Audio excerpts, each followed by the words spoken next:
बिस्मिल्लाहिर्रहमानिर्रहीम। अस्सलाम वालेकुम नाज़रीन, आप यूट्यूब चैनल देख रहे हैं। मैं इमरान खान हूँ। सबसे पहले इमरान खान साहब ने क्या कहा जेल से वो आप सुन लीजिए। डोनाल्ड ट्रंप जो है वो आज हलफ उठाने जा रहा है। यानी अभी जब मैं आपसे ये बात कर रहा हूँ तो चंद घंटों के बाद आपको ये खबर आ जाएगी कि डोनाल्ड ट्रंप ने अमेरिका के 47वें सदर का हलफ उठा लिया है। एक दिन पहले डोनाल्ड ट्रंप ने जो अनाउंसमेंट्स की उसने खतरे की घंटी बजा दी है पूरी दुनिया के लिए, अमेरिका की एस्टेब्लिशमेंट के लिए और अमेरिका की जो पुरानी हुकूमत गई है उनके लिए भी। यानी डोनाल्ड ट्रंप अपनी पॉलिसीज़ के साथ आ रहा है, पहले से ज़्यादा तगड़े तरीके से आ रहा है और वो और उसकी टीम पहले से मुख्तलिफ भी है। अब इस पर हम बाद में बात करते हैं। इमरान खान साहब ने एक बात बड़ी क्लियरली ये कह दी है, एक मरतबा फिर कह दी है कि मैंने डील कोई नहीं करनी। ये अलीमा खान साहबा गई थी, कुछ सहाफ़ी भी गए थे, वो भी मिले थे और वकील भी मिले थे। इमरान खान साहब का आज केस एक और लगा हुआ था अदालत के अंदर, तो वहाँ इमरान खान साहब को मौका मिला बात करने का। तो अलीमा खान ने बाहर आकर बताया कि इमरान खान कह रहे हैं कि मुझे सज़ा इसलिए सुनाई गई कि मैं कोई डील कर लूँ। इमरान खान का कहना है कि कोई डील नहीं कर रहा, जितनी देर जेल में रखना है, जितने मर्जी ऐसे जजेस लाकर बिठा दे, मैं डील डूल नहीं करूँगा, मैंने कोई डील नहीं करनी और मैं मुकदमात का सामना करूँगा। मुझे सज़ा इसलिए सुनाई गई है कि कोई डील कर लूँ। इस फैसले का मुज़ाकराती कमेटी से कोई ताल्लुक़ नहीं है। यानी इमरान खान साहब मुज़ाकरात के हामी हैं। आज पॉलिटिकल आदमी है ना, तो वो हमेशा से और हमेशा ये रहेगा कि वो टेबल टॉक का हामी रहे और इमरान खान साहब भी ऐसे ही हैं। लेकिन साथ ही साथ वो डील नहीं करना चाहते। इमरान खान साहब रास्ता दे सकते हैं, मुज़ाकरात कर सकते हैं, डील नहीं कर सकते। इमरान खान साहब ये जानते हैं कि मैंने डील की तो मेरा हशर वही होगा जो नवाज शरीफ का हशर हो गया इस पाकिस्तान के अंदर। बेड़ा गर्क होगा नवाज शरीफ का, अपनी भी दोनों सीटें हार गया और कुछ पल्ले भी नहीं रहा। हालांकि इमरान खान साहब ने इस मुल्क में रिकॉर्ड लगाया हुआ है, 5 सीटों से इलेक्शन लड़ा और 5 जीत गए। उसके बाद दोबारा ज़िमनी इलेक्शन हुए, जितने सीटें लड़ी वो 1-2 छोड़ दी, पता नहीं वहाँ क्या हुआ था। लेकिन मुझे यहाँ तक याद है कि इमरान खान साहब अब तक की तारीख में सबसे ज़्यादा इलेक्शन जीतने वाले मेंबर कौमी असम्बली बने हैं। बहरहाल अलीमा खान साहबा ने मजीद बताया कि इमरान खान चाहते थे कि ये केस हाई कोर्ट में जाए और अब ये केस हाई कोर्ट में जाएगा। उन्होंने 2 मुतालबात पर बात करने को कहा है और वो वही मुतालबात है जो इमरान खान साहब कहते हैं कि जी जुडिशल कमीशन बनाए, और दूसरा इमरान खान साहब कहते हैं जी कि जो बेगुनाह कैदी हैं जिनको सियासी नौयत के केसेस बनाकर जेलों में बंद किया हुआ है उनको रिहा किया जाए। बुशरा बीबी को सहूलतकारी पर 7 साल की सज़ा सुनाई गई। ये भी तो बताएं कि ये कौन सी सहूलतकारी है। इस केस में जरदारी और नवाज शरीफ नहीं है, लेकिन बानी पीटीआई और बुशरा बीबी को सज़ा दे दी गई है। नाज़रीन, आपको पता है कि लाहौर में 200 कनाल का एक बिलावल हाउस है, उसके बड़े चर्चे और बड़ा रोला पड़ा हुआ है और ये बैरिया टाउन के अंदर है। बैरिया टाउन के अंदर जो एक कनाल है ना, वो भी बहुत महंगा है आजकल। यानी अगर आपने 1 कनाल का घर लेना है बैरिया टाउन में तो आपको 15 करोड़ रुपए तक का मिल सकता है और 10 करोड़ रुपए तो नॉर्मल कीमत है। तो ये इतना महंगा घर है लाहौर के अंदर बैरिया टाउन में, और वो बड़ा पोश एरिया बना हुआ है, बड़ी ज़बरदस्त सिक्योरिटी इन्होंने लगाई हुई है, अपना बिजली का निज़ाम लगाया हुआ है, अपना पूरा एक गेटेड कम्यूनिटी है।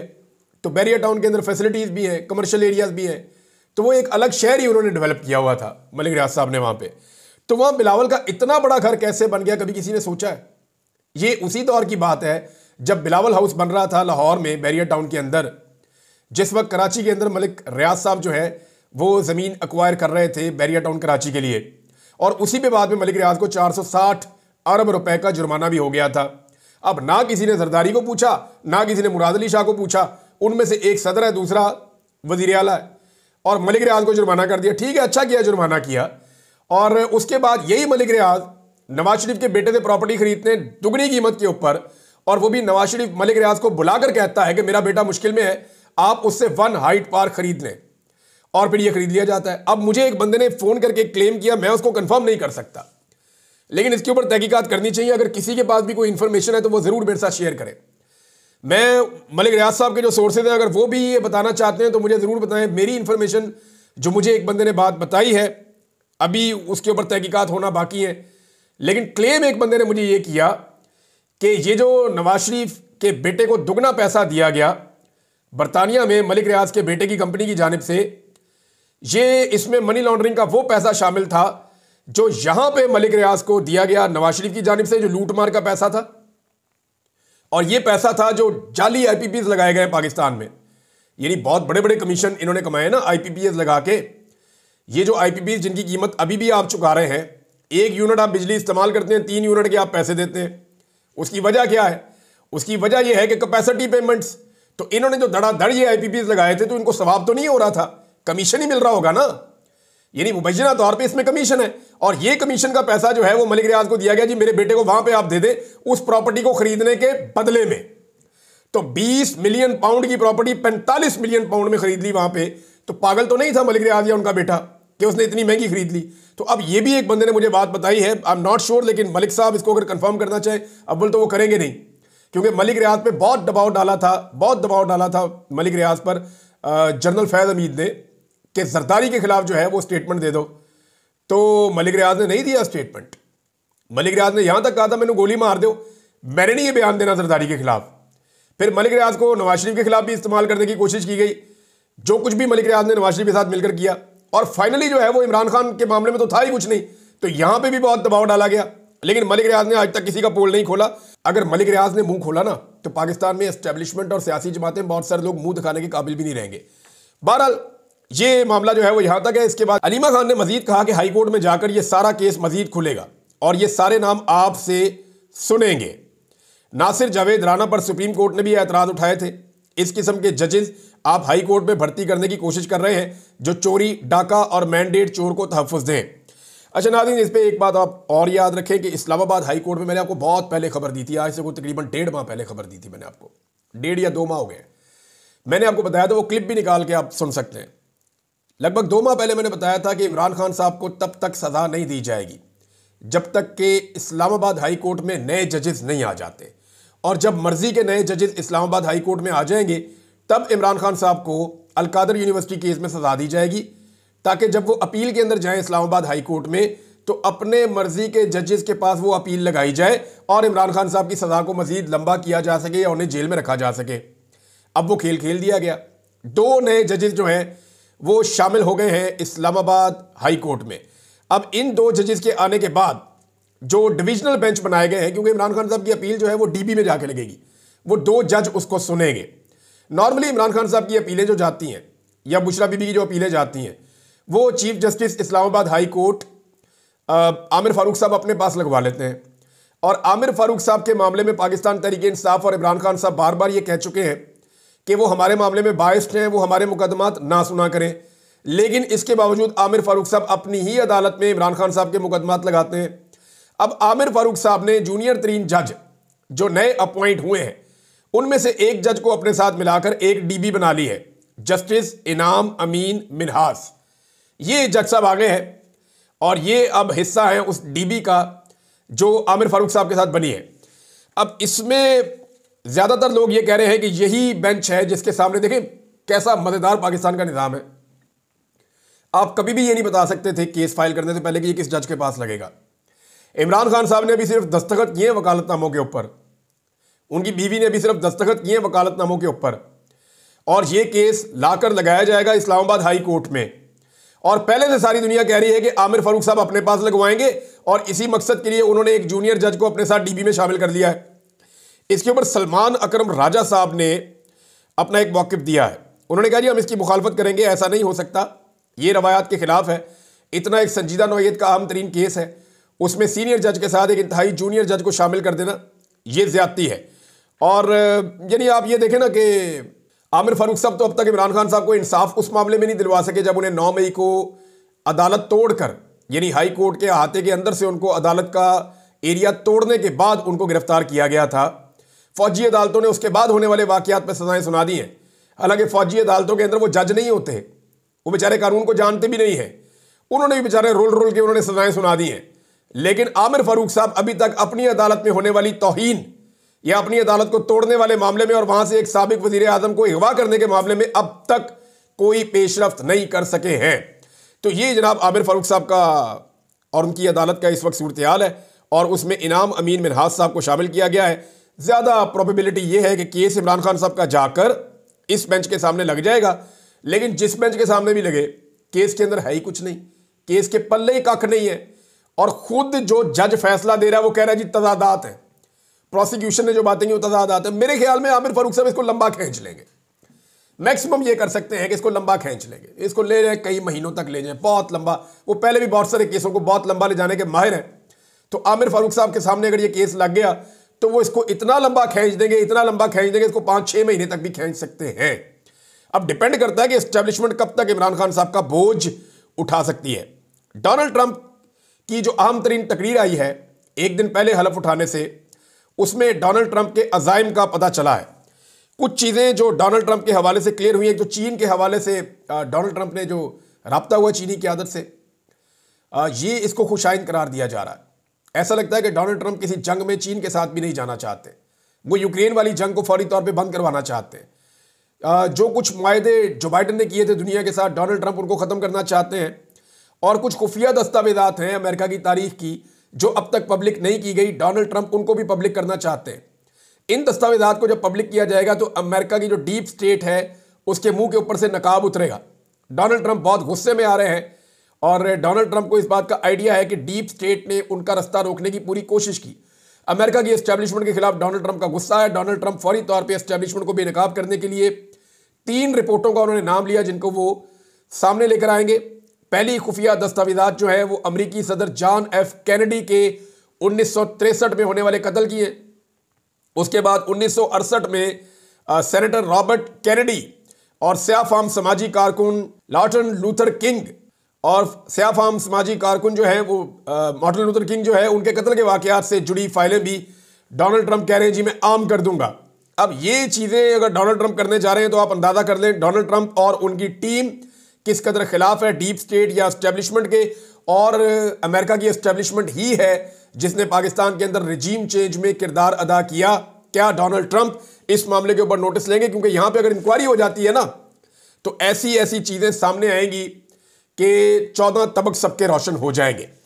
एक और खबर है नाज़रीन, और वो खबर ये है कि 8 फरवरी को हुकूमत ने ऐलान कर दिया कि यौम तामीर व तरक्की हम मनाएंगे। पाकिस्तान में टके की तामीर व तरक्की इन्होंने नहीं की जब से इक़्तिदार में आए। बेड़ा गर्क किया इन्होंने पाकिस्तान का। जितने मंसूबे चल रहे थे, चाहे वो डैम बन रहे हों, चाहे वो बड़ी हाईवेज बन रही हों, चाहे वो इंडस्ट्रियल जोन बन रहे हों, जितना भी प्रोजेक्ट पाकिस्तान के अंदर चल रहा था, जितने काम कर रहे थे, तो पाकिस्तान तहरीक-ए-इंसाफ एक नकम्मी सियासी जमात साबित हो रही है। वो सिर्फ इमरान खान साहब की मकबूलियत के ऊपर इन्हिसार कर रही है, वरना अभी तक वो वाइट पेपर जारी करते सिर्फ उन मनसूबों के ऊपर तो आवाम सर पकड़ के बैठ जाती जो मनसूबे इस हुकूमत ने आने के बाद बंद कर दिए हैं। सिर्फ खैबर पख्तूनख्वा के अंदर 90 बड़े मनसूबे, जिसमें तालीमी मनसूबे, हेल्थ के मनसूबे, एनर्जी के मनसूबे, इंफ्रास्ट्रक्चर के मनसूबे और ज़राए आमदरफ्त, बहुत सारी चीज़ें इन्होंने बंद कर दी।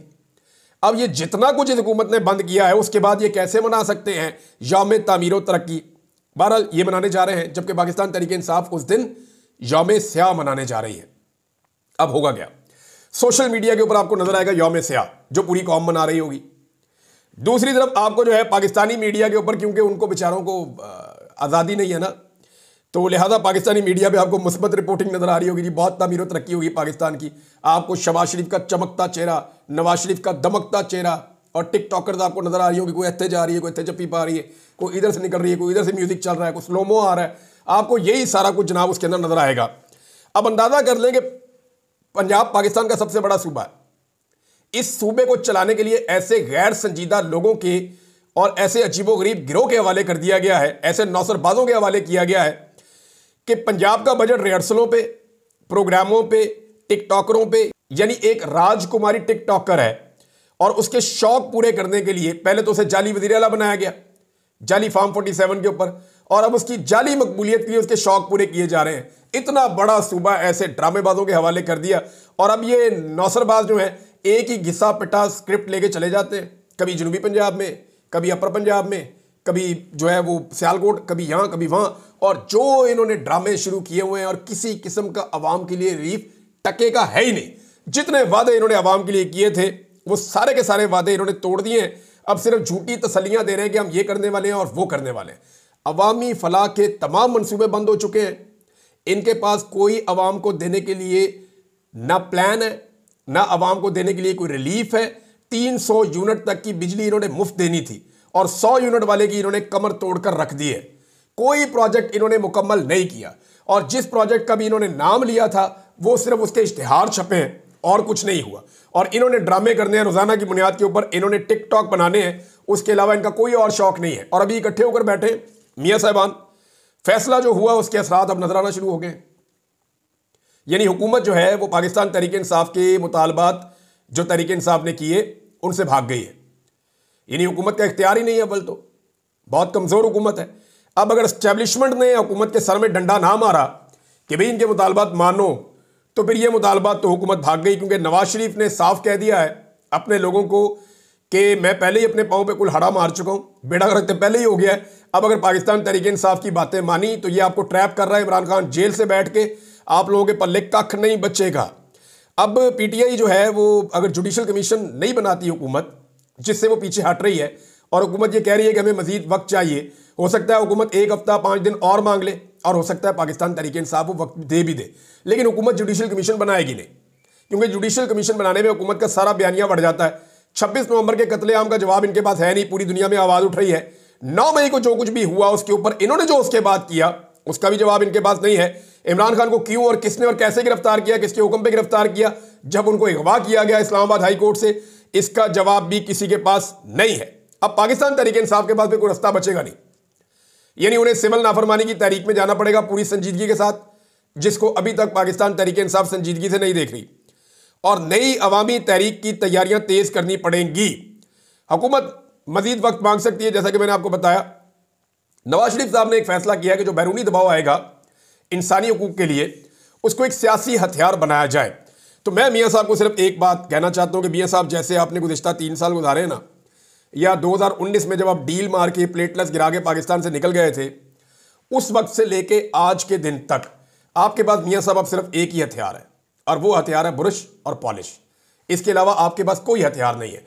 इसी हथियार का आपको इस्तेमाल करना पड़ेगा मियाँ साहब, दिन रात करना पड़ेगा मियाँ साहब, रफ्तार के साथ करना पड़ेगा मियाँ साहब, क्योंकि जिस वक्त आपने बूट पॉलिश छोड़ी, आपके इक़्तिदार का सूरज गरू।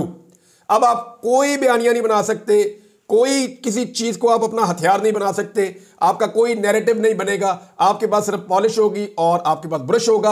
आप पॉलिश करते जाएं, करते जाएं, करते जाएं, इससे आपके इक़्तिदार को थोड़ा बहुत टूल मिल जाएगा। शहबाज शरीफ साहब को पॉलिश ज्यादा तेज करनी पड़ेगी, क्योंकि आदिल बाज़ई वाला जो केस है, उस केस में जो बयान हल्फी जमा करवाया गया था वो इनके शरीफ बरादरान के खाते पड़ गया।